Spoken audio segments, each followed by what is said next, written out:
barchamizga bugungi chiroyli kun muborak bo'lsin. Sizlarni ko'rganimizdan shodmiz, mamnunmiz. Albatta, bugun shunaqa chiroyli davradamiz.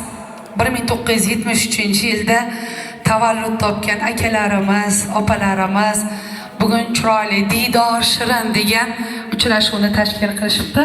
Avvalambor shu chiroyli uchrashuvni tashkil qilgan barcha tashkilotchilarga o'z minnatdorchiligimizni bildirib qolamiz.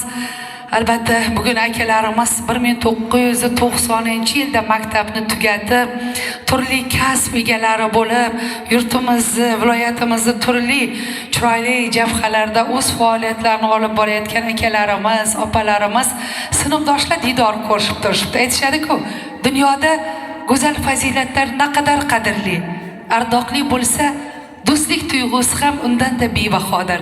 Qolaversa, saodatli damlarda do'stlar, ko'ngillar sultonidir. Tuqqan tutinganing bo'lak bo'lar ekan. Sinfdoshlar baxting tugal bo'lar ekan. Agar sinfdoshlar yo'qlamay qo'ysa, bolaliging shu ondan o'lar ekan. Sizlarni bugungi bayram bilan, chiroyli uchrashuv bilan, Diydor Shirin uchrashuv bilan chin qalbimdan tabriklayman. Bugun biz Furqatjon bilan birga, video tasvirchi, muhandis akamiz bilan birga sizlarning xizmatingizda bo'lamiz.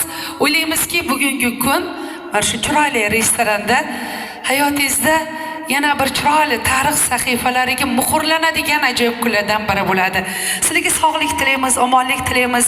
Bugun bayramlar muborak bo'lsin. Yaxshi kunlar muborak bo'lsin.